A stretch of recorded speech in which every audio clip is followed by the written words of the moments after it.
di lautan selatan itu ada bangunan, tapi yang bangun bukan manusia, itu ciptaan alam. Kerajaan yang megah, serba emas, dan di situ penghuninya itu roh-roh dan jin-jin yang tidak terkoordinir, tidak mempunyai sopan santun, maunya hanya mengganggu anak cucu manusia. Nah, maka dari itu kamu menjadi raja di Keraton Kidul, dan kami beri nama Kanjeng Ratu Kidul. Berarti bisa dibilang Kanjeng Ratu Kidul, si Nyai dan Nyai Roro Kidul sosoknya berbeda. Artinya Nyai Roro Kidul ini hanya pesuruhnya dari Kanjeng Ratu Kidul. Nah, kalau boleh tahu, Mbah oleh pihak keraton ini gimana? Apakah Mbah kan ibaratnya Mbah mengemban tugas, Mbah apakah mendapat gaji dari keraton? Tapi itu hanya 40.000. 40.000. Tapi Mbah bangga dengan yang tugas Mbah ya? Iya. Kalau Nyai Blorong di sana, Nyai Blorong abdi dalam atau anak buahnya Kanjeng Ratu Kidul dinamakan Nyai Blorong. Berarti Nyai Blorong ini Kanjeng Ratu Kidul, Nyai Roro Kidul, baru Nyai Blorong di bawahnya lagi? Ya. Oh, apakah betul Nyai Blorong ini bentuknya ular, Mbah?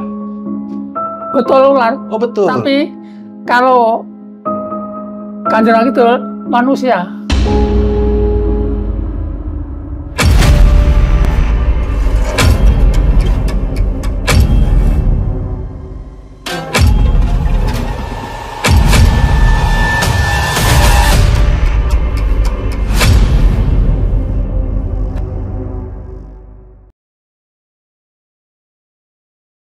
Assalamualaikum brother, ketemu lagi di channel Jajah Malam. Hari ini Jajah Malam sedang berada di wilayah Parangkusumo, yaitu tepatnya di pantai di wilayah Yogyakarta ya. Gue jauh-jauh ke sini untuk mendatangi salah seorang narasumber yang memang bisa dibilang sangat berkompeten tentang apa yang akan ditanyakan, yaitu tentang apa dan bagaimana Pantai Selatan. Karena beliau memang ditugaskan oleh pihak Keraton Jogja sebagai juru kunci di Pantai Selatan, tepatnya di Parangkusumo. Langsung aja gue berkenalan dengan narasumber yang sudah ada di rumahnya saat ini, yaitu dengan Bapak siapa? Mohon maaf. Dengan Bapak siapa namanya? Pak Sarjini. Bapak Sarjini. Ya. Sehat Pak Sarjini. Ya. Pak Sarjini, saya dari Jakarta, Pak Sarjini.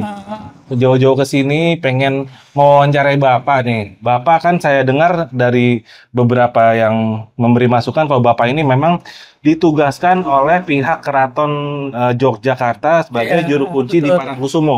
Betul, betul. Nah, itu awalnya gimana Bapak bisa sebagai juru kunci ini, gimana awalnya Pak? Ya, awalnya saya menjadi juru kunci kan namanya nalirah, atau bapak saya, mbah saya menjadi juru kunci dan diberikan kepada saya. Turun-temurun. Ya, turun-temurun. Betul.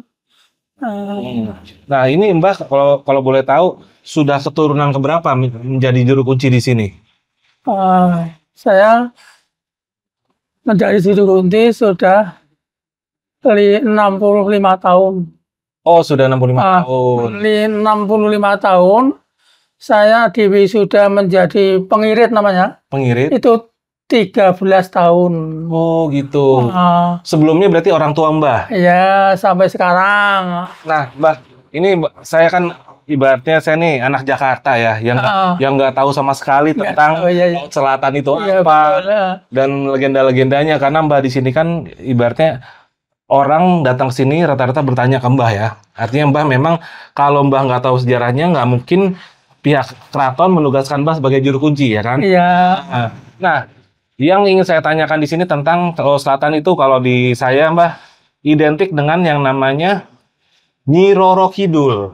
Nah, buat saya tuh apa ya? Kalau kita anak Jakarta yang kita tahu tuh Nyi Roro Kidul Laut Selatan itu dia adalah tempat orang pesugihan, tempat orang minta kekayaan dengan cara instan. Nah, apakah benar seperti itu, sepengetahuan Mbah yang memang sebagai juru kunci di sini. Tim jelajah malam mendatangi pantai selatan, tepatnya Parangkusumo, untuk mendatangi seorang juru kunci resmi dari Keraton Yogyakarta yang ditunjuk sebagai kuncen yang berhubungan dengan pantai selatan yang bernama Mbah Sarjini.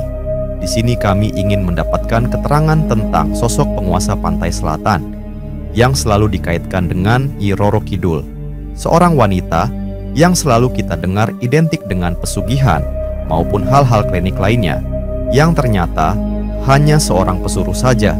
Apakah betul seperti itu? Mari kita dengarkan dari juru kunci pantai selatan yang paling berkompeten untuk menjelaskan rumor dan asal-usul Ratu Pantai Selatan tersebut. Semoga menambah wawasan.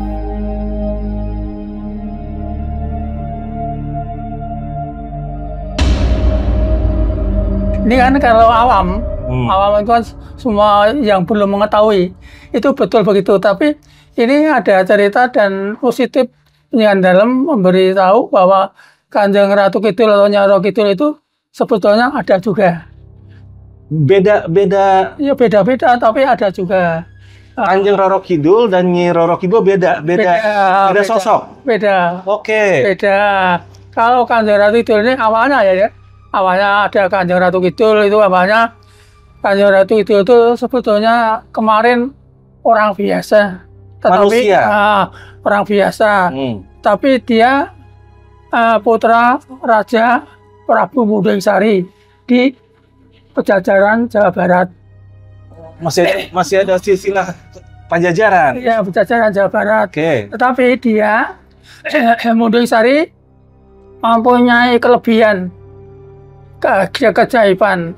Jadi semua olahraga dan pikiran dan melihat itu sudah mumpuni. Maka dari itu Roro Sawiti tidak mau mati. Maka dari itu, maka Prabu Munding-Sari itu kan nanti kalau kamu sudah dewasa dan nanti mengganti raja di Pajajaran, mengganti saya karena saya sudah tua. Tetapi Roro Sawiti mempunyai pikiran sendiri karena dia mempunyai kelebihan. Saya mempunyai tujuan harus tidak mati selama hidup. Tidak mau mati. Jadi hidup selamanya dunia kalau masih digelar oleh Allah tetap hidup. Tapi nanti kalau dunia digulung saya mati. Sampai kiamat. Maka dari itu Roro Sawiti minta restu kepada ayahnya Kanjeng Rama. Sebetulnya saya minta tolong pada Romo dan minta nanti direstui saya akan menjadi orang selama hidup di dunia ini, dan saya nanti mati kalau di dunia itu tidak ada. Maka dari itu saya minta hidup seusai zaman. Nah itu kan Prabu Munding-Sari duka, murka.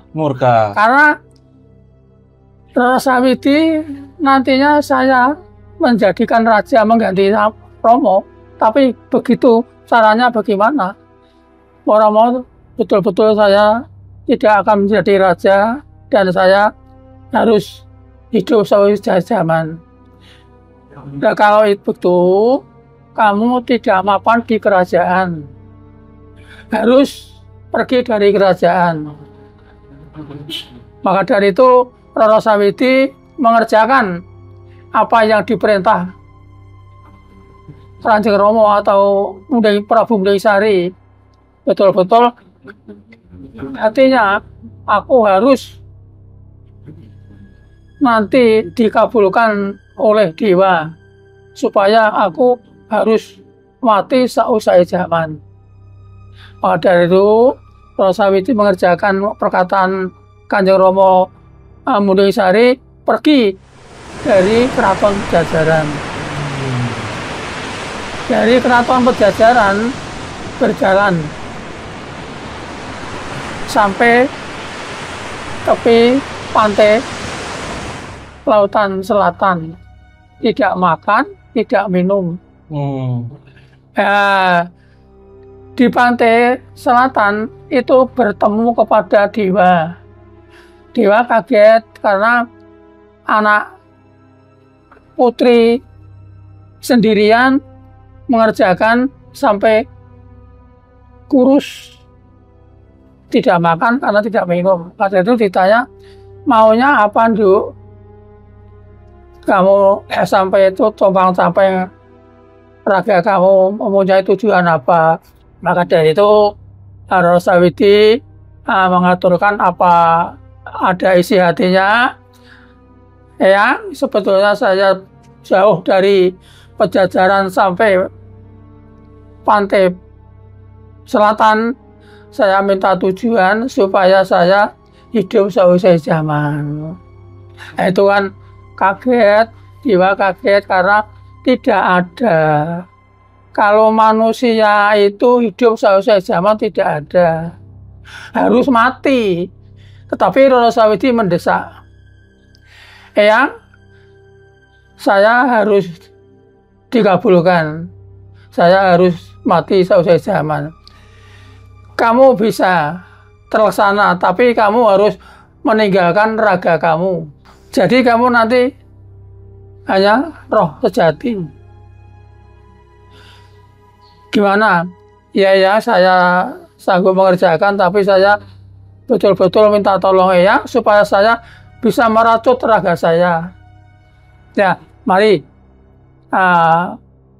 berdoa, minta tolong sejagat nanti bisa kamu terlaksana dan keluar dari raga kamu.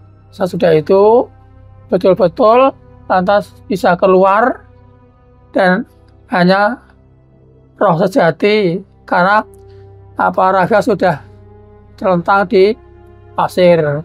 Maka dari itu sesudah itu kamu sudah mengerjakan apa yang kami ceritakan, tapi kamu hidupnya tidak di dunia ini.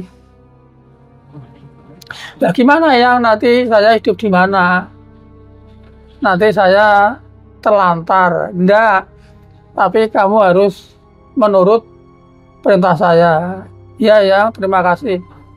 Di lautan selatan itu ada bangunan, tapi yang bangun bukan manusia, itu ciptaan alam. Kerajaan yang megah, serba emas. Dan di situ penghuninya itu roh-roh dan jin-jin yang tidak terkoordinir, tidak mempunyai sopan santun, maunya hanya mengganggu anak cucu manusia. Maka dari itu kamu menjadi raja di Keraton Kidul dan kami beri nama Kanjeng Ratu Kidul. Sesudah itu kamu harus mengordinir itu roh itu, jangan sampai mengganggu anak cucu. Dan kamu sesudah menjadi raja, nanti kalau anak cucu saya minta tolong kepada kamu sudilah menolong. Jangan sampai membedakan satu sama lain.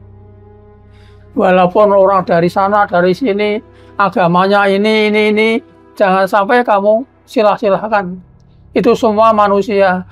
Ya, yang saya terima kasih dan benar-benar saya nanti akan mengerjakan apa yang diperintahkan Eyang. Ya, setelah itu kamu mapan di keraton, saya kembali ke Kahyangan.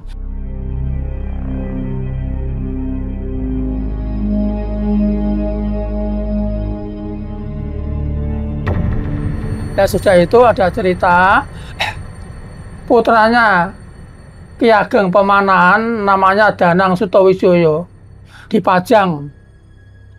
Itu mempunyai tujuan dan mempunyai hasrat akan menjadi raja dan akan membuat kerajaan.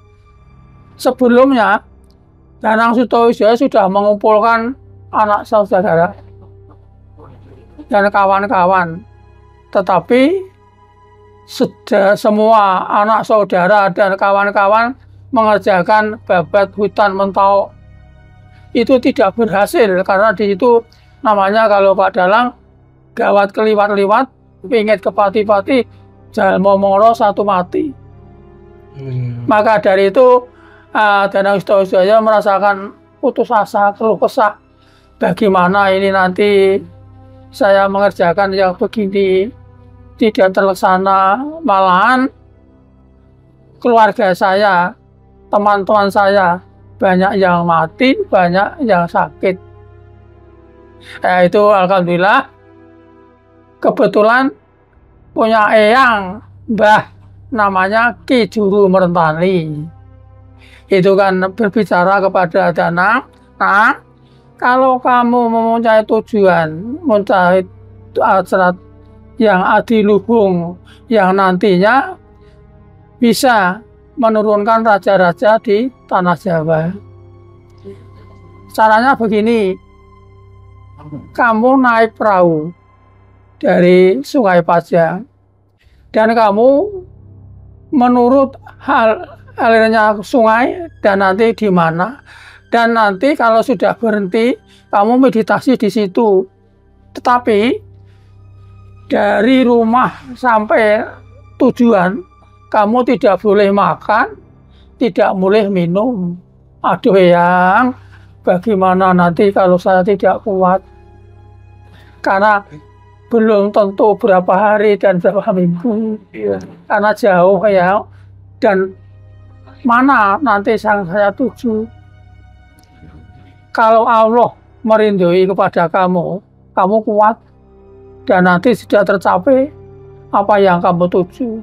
Ya, saya minta restu Eyang supaya nanti saya bisa melaksanakan dan kuat, dan nanti Allah sendiri merestui saya. Ya, mudah-mudahan nanti bisa terkabul. Dan ini saya akan ke utara, kamu ke selatan. Saya akan minta tolong kepada Ki Sapu Jagat, dan nanti kamu akan membabat hutan, ditolong dan dibantu Ki Sapu Jagat. Ki Sapu Jagat ini yang di Gunung Merapi ya? Ya, di Gunung Merapi. Oke. Nah, dan kamu ke selatan, nanti kemana kamu berhenti meditasi sini? Ya. Terima kasih ya, saya minta restu kepada Eyang supaya nanti saya dikabulkan siapapun yang menolong saya. Ya. Nah, sudah itu tidak boleh makan, tidak boleh minum ya. Jadi sesudah itu dikerjakan, tidak makan, tidak minum, lantas sampai pantai selatan. Di tepi pantai selatan itu ada batu gilang. Yaitu dia duduk di batu gilang dan meditasi. Sesudah itu karena sudah meditasi, jadi orang yang tidak makan, yang tidak minum, asapnya, hawanya itu panas, masuk di keraton. Kanjeng Ratu Kidul kaget, ada apa? Asap di lautan selatan kok tidak enak. Keluarga saya banyak yang sakit. Ini dari apa? Nyai Roro Kidul jawab, kamu saya suruh menengok apa di luar keraton, ada apa? Karena asapnya yang begini-begini. Ya, Kanjeng Ratu Kidul, terima kasih, dan saya mengerjakan apa yang diperintah Kanjeng Ratu. Ya, sudah itu sudah keluar. Nyai Roro Kidul tahu bahwa ada sesosok anak muda yang duduk di atas batu gilang dan meditasi. Maka dari itu dalam hatinya Nyai Roro Kidul betul-betul ini yang menyebabkan asap dan hawa yang tidak enak, karena seseorang yang meditasi sebetulnya ini turun terah raja. Maka dari itu sebaiknya saya kembali dan saya aturkan Kanjeng Ratu Kidul. Setelah itu Nyai Roro Kidul kembali matur Kanjeng Ratu Kidul, Kanjeng Ratu betul-betul bahwa di tepi laut, di atas batu gilang, ini ada sesosok muda, anak muda yang meditasi di situ. Maka dari itu Kanjeng Ratu, marilah tengok dan jugalah semedinya, apa perlunya dia semedi di situ. Ya Nyai, maka dari itu kerajaan saya serahkan kepada Nyai. Ada kerinduan apa-apa saya serahkan kepada Nyai. Ya, terima kasih. Dan kamu harus mengerjakan apa yang saya perintahkan. Ya Kanjeng Ratu. Nah, setelah itu Kanjeng Ratu betul-betul sudah keluar dari kerajaan, tahu betul-betul ada sosok anak muda yang meditasi di atas batu gilang. Maka dari itu Kanjeng Ratu Kidul menjugarkan, batalkan semedinya dan minta tahu dan berwawancara, kamu itu siapa dan anaknya siapa, mengapa merusak raga kamu. Aduh Kanjeng Ratu, betul-betul saya itu anak pemanaan dari Pajang. Saya di sini disuruh Eyang Ki Juru Mertani supaya saya meditasi dan nanti saya akan minta tolong siapa yang menolong kami. Nah itu kan mau mengerjakan apa? Iya Kanjeng Ratu, saya satu akan membabat hutan Mentawai. Sudah nanti hutan Mentawai jadi dan terlaksana, saya akan membuat kerajaan. Sesudah kerajaan itu jadi, saya harus menjadi raja. Aduh, berat betul-betul. Kamu mempunyai tujuan yang adiluhung, yang nantinya kamu diturunkan kepada anak cucu di Mataram. Iya Kanjeng Ratu, betul-betul, tapi saya harus terlaksana kemauan saya. Ya, saya tolong, tapi yang kami tolong itu bukannya kamu. Jadi turun naluri kamu, besok kapan saja menjadi raja, saya akan membantu. Dan kamu itu dalam lahir itu bukan suamiku, tapi dalam batin itu suamiku. Jadi besok kapan saja sampai anak cucumu, itu begitulah pekerjaannya. Lahir bukan suamiku, tapi dalam batin suamiku, walaupun nanti sampai anak cucu, karena Kanjeng Ratu itu tidak bisa tua, masih muda terus, dan dia mempunyai suami itu, tapi tidak mempunyai suami seperti kami. Iya. Dan itu kenapa di keratonnya Sri Sultan itu kadang ada kereta yang khusus buat tempat duduknya Nyai Ratu Kidul ini ya? Yang di keretanya itu kan suka ada yang dikosongin buat si ratu ini. Iya. Itu betul untuk Ibu Ratu berarti ya? Iya betul itu. Oh gitu. Maka dari itu saya lanjutkan. Lantas sesudah itu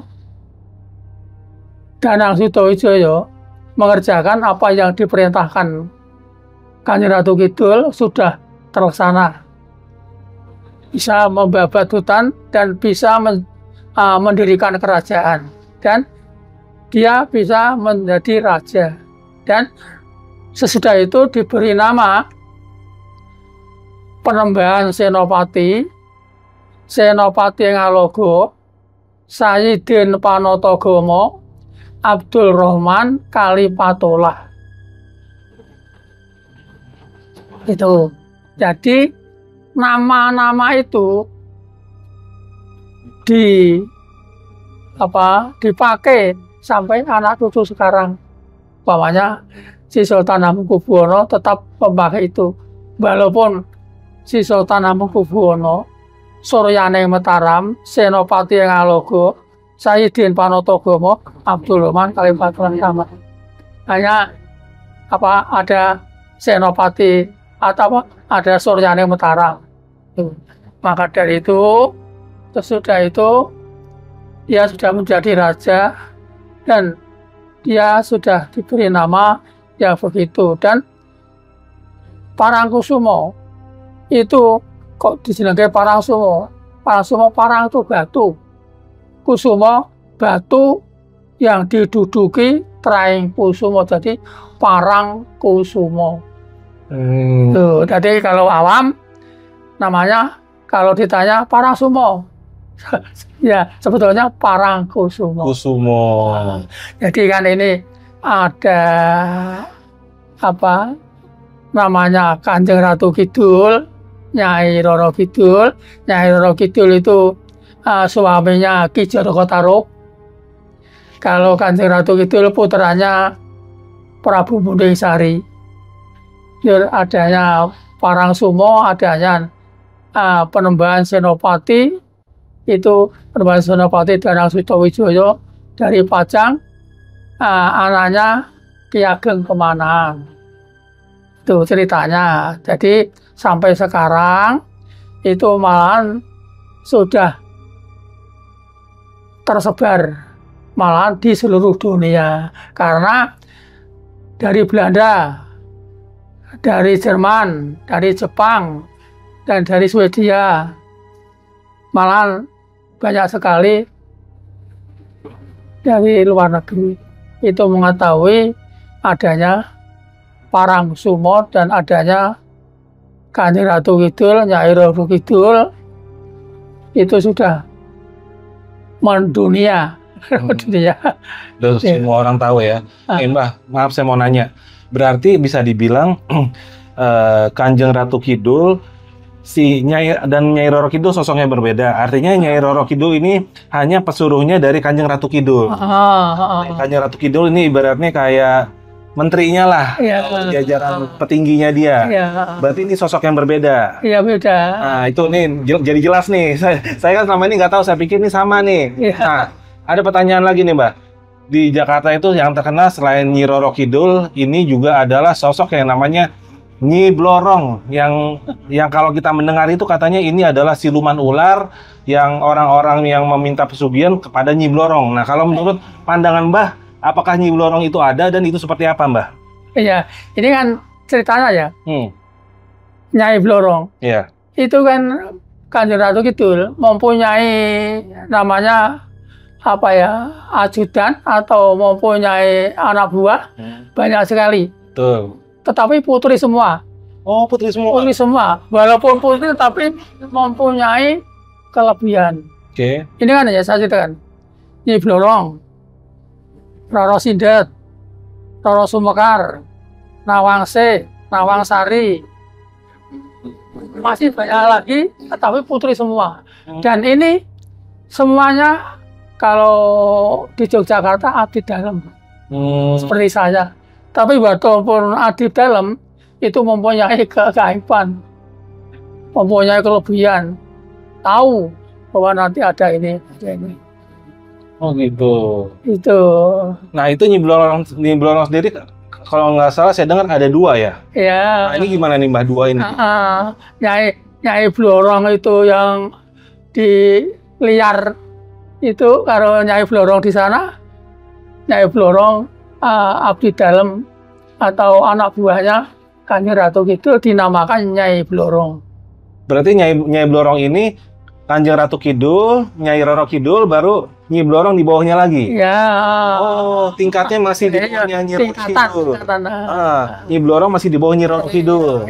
Itu kan sama sekali kalau Kanjeng Ratu itu mempunyai namanya Emban Kidul. Apa tuh Mbak? Emban. Emban itu apa? Emban Kidul itu kan seseorang putri yang disuruh apa-apa. Kalio dan Rio Kidul. Rio Kidul itu keamanan. Putra Rio Kidul. Apakah betul Nyi Blorong ini bentuknya ular, Mbak? Betul ular. Oh betul. Tapi kalau Kanjeng Kidul manusia, seperti manusia, tapi dia bisa menyerupai apapun. Dan dia abadi. Iya, Nyai Blorong. Nyai Blorong ini kan yang anak buahnya Kanjeng Ratu. Kalau Kanjeng Ratu ini kan dulunya manusia. Manusia, tapi maaf saya mau nanya, apakah dia Muslim? Kanjeng Ratu ini apakah dia Muslim? Oh iya, dan. Oh dia agamanya Islam. Iya. Oke. Dan dia atasan dari Nyi Ratu Nyi. Iya. Oke. Ya, itu kan semua karena apa ya namanya sudah menjadi roh. Itu kan dia bisa menyerupai apa saja. Karena ini ada cerita luar ya. Ini kan orang dari Kalimantan. Orang dari Kalimantan mempunyai ilmu goib. Dia dari Kalimantan, saya ke Parangsumo, ke Pantai Parangsumo, harus ketemu Kanjeng Ratu Kidul. Betul-betul. Itu dari Kalimantan ke Parangsumo, itu ke Cempuri, lantas dia meditasi. Setelah meditasi, itu betul-betul ada seseorang yang cantiknya, katanya tidak ada sedunia bandingnya. Cantik sekali. Cantiknya. Tetapi orang Kalimantan menyembah dan akan mengeluarkan uluk salam. Tidak bisa keluar. Hanya gini pun dengan gigil.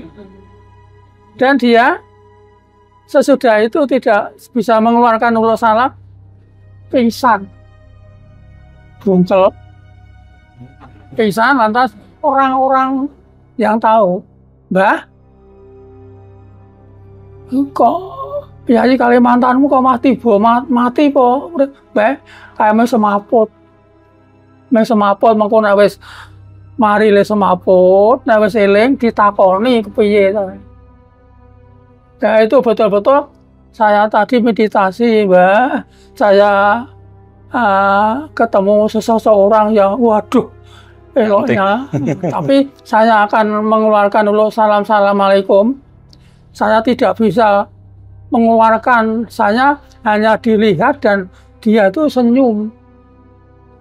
Jadi sesosok orang yang cantik tadi hanya melihat dan senyum. Yaitu orang Kalimantan itu nengnya tidak iman dan bungkel semaput. Jadi tidak bisa mengeluarkan. Maka dari itu orang-orang yang akan bertemu Kanjeng Ratu Kidul harus sabar. Karena kalau berburu-buru tidak bisa. Ini ada lagi ya Mas. Ada lagi Bapak Dokter Asep dari Jakarta loh Pak. Ini betul-betul dia beberapa malam itu ketemu secara mimpi. Itu kan minta tolong pada dukun di sana. Apa ada betul kalau Kanjeng Ratu Kidul ada. Kalau ada, bagaimana saya akan ketemu? Lah Pak Dukun itu akan menemukan tidak bisa akan menemukan secara positif. Lantas datang ke sini. Kata Mbah, saya akan menceritakan, tapi nanti saya akan minta tolong. Cerita apa? Itu saya tiap hari 3 malam, Mbak, itu kan ketemu seseorang yang begini. Dan saya itu hanya dilihat dan itu senyum. Itu apa namanya kan Ratu itu ya begitu, Mbak. kalau ada itu kan dari mana dan saya akan ketemu itu bagaimana, Mbah? Nah, saya berpikir, oh ya, kalau kamu mau membersihkan badan, kamu bisa ketemu. Tapi membersihkan bukan sabunan loh, bukan sabunan dan bukan mandi. Gimana, Mbah? Poso. Itu sudah puasa, lantas pergi sini lagi, antarkan ke pantai. Betul-betul ketemu. Tetapi Pak Asep getun. Karena gimana? Saya ketemu kok ketemu tok. Tidak minta apa, minta tolong apa, tidak. Hanya ketemu sudah. Itu kan Ratu itu, kamu hanya ketemu sudah. Sudah, saya kembali, Om. Gitu ya. Itu tadi ketemu, ya ketemu toh. Nggak bisa ngomong apa-apa. Enggak. Jadi umpamanya itu kan dia akan bagaimana? Tidak bisa karena sudah tereka oleh hawa. Goib. Nah, Mbah, apakah pernah ada dari, kan banyak ya pejabat-pejabat yang mau naik jabatan atau mungkin untuk orang-orang yang ingin mencalonkan menjadi presiden, ada yang pernah berkunjung ke sini, Mbah? Iya, betul, banyak sekali. Dan karena orang Jawa itu kan macam-macam. walaupun kelihatannya itu kan hanya sungkem di batu dan membakar pipa, tapi dalam pikiran aku njaluk ini, itu njaluk. Betul. Itu banyak sekali. Siapa aja tuh, Mbak, yang pernah datang, singkat, Mbak? Tapi orang-orang yang begitu, kalau namanya saya katakan tidak sabar dan iman, tidak bisa. Oh gitu. Tidak bisa. Harus sabar dan iman. Itu bisa terlaksana. Banyak sekali, pokoknya besok anakku bisa menjadi menteri. Tapi walaupun punya uang bagaimana, tapi kalau tidak dengan sabar dan iman, tidak bisa. Ya bisa ya. Berarti mungkin Prabowo atau Jokowi juga sempat berkunjung juga ke sini, Pak ya? Jadi semua anak cucu itu mempunyai tujuan dan mempunyai penurunan itu dikabulkan, tetapi harus bersih betul-betul. Kalau nanti saat berdoa memegangkan sana sana, tidak. Ini kan saya beri contoh ya. Ini orang dari Nganjuk itu pedagang dia, saya bilang, nanti kalau kamu meditasi, kalau ada apa-apa, jangan kamu nanti kaget dan pindah dari duduknya. Kenapa, Mbak? Nah, padahal umumnya kan itu ada apa, terus kaget, pindah, keluar, itu berarti batal, gagal. Nah, itu betul-betul ibu dari Nganjuk itu dia menjual makanan itu. Nah, itu kan sesudah itu tanya, Mbak, apa betul kalau Cempuri itu ada kuda?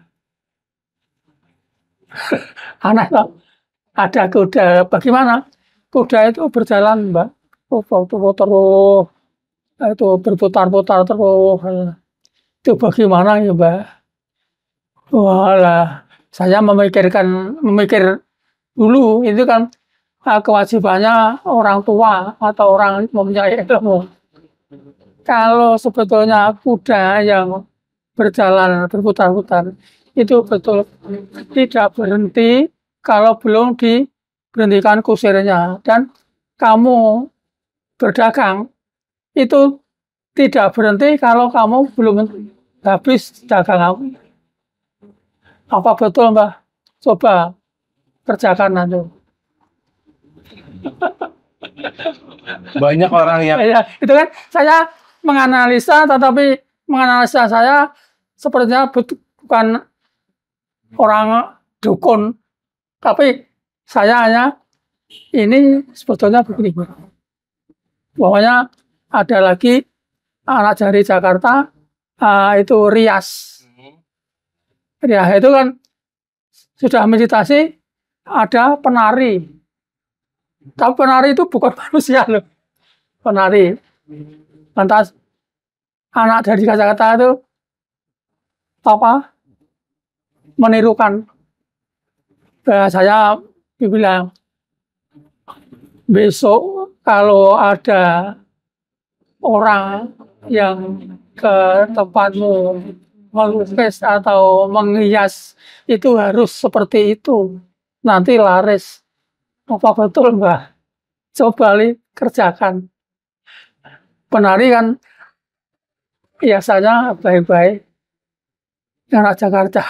Gitu. Jadi kan saya sesudah menerima cara dokternya pasien, itu kan pertanyaan macam-macam. Ono sing digawe swara klinting, ono sing peteng kondur padang. Saya menganalisa. Oh, ini gini. Jadi saya dinamakan dukun karena itu ada apa-apa saya jawab cocok. Tapi saya bukan dukun, Mas. Bukan dukun, Pak ya. Sudah. Iya. Nanti kalau dukun saya nanti mati loh. Iya, berarti Mbah hanya ditugaskan oleh keraton sebagai juru kunci di sini ya, sebagai turun-temurun ya, Mbah. Nah, kalau boleh tahu, Mbah oleh pihak keraton ini gimana? Apakah Mbah kan ibaratnya Mbah mengemban tugas, Mbah apakah mendapat gaji dari keraton? Dari keraton. Apakah Mbah mendapatkan gaji dari keraton? Iya, dari keraton itu kadang-kadang ya namanya entah saya diberi kewajiban dan dia tentu dalam sepertinya saya itu seperti abdi kinasih. Dan ini kalau anak Jerman, Mbak, kalau si Mbah itu menjadi abdi dalam digaji berapa? Betul. Gajinya itu kamu kalau saya dengarkan ya 30 juta satu bulan. 30 juta? Gimana? Tapi kalau anak Jerman tahu, Mbah, yang dibilang jangan banyak bilangan uang, yang dibilang barokahnya saja. 30 juta itu 30.000. Hah? 30.000 satu bulan. Itu ya.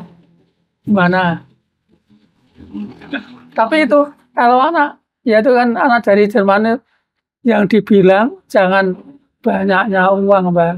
Bilangan yang dibilang barokahnya karena itu kan pemberian raja. Alhamdulillah, terima kasih. Tapi betul-betul saya walaupun digaji 30.000, saya betul-betul seperti orang-orang makan ya makan. Cukup selalu, Mbak? Ya, maka 30.000 sampai sekarang 40.000 itu teratas. Karena ini ya bilangnya jajar, bekal nom, bekal tua, lurah, penewu, betul nom. Tingkat berapa? 5. Kalau jabatan berapa miliar ini? Betul-betul. Kalau jabatan di Jakarta berapa miliar ini tingkat 5 ini. Tapi itu hanya 40.000. 40.000. Tapi Mbah bangga dengan yang tugas Mbah ya? Iya. Betul. Tapi sekarang alhamdulillah tiap tahun saya diberi kostum. Ada nyamping, ada baju dan ada tasawuf. Sekarang biasa di sini. Dan saya diberi namanya dana is 4 bulan itu 2.880.000 rupiah.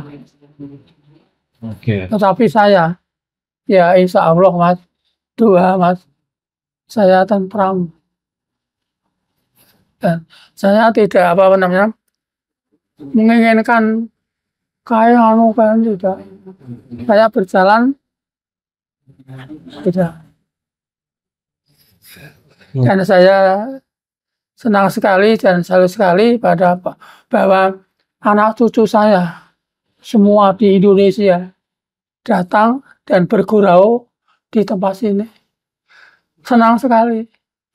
Maka dari itu 1 bulan itu paling tidak 5 kali, 6 kali datang dari sana. Oh, gitu. Alhamdulillah. Jungi.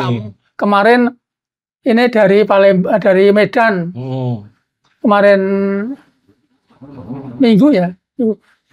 Kamu sekalian Dari Jakarta. Dari Medan itu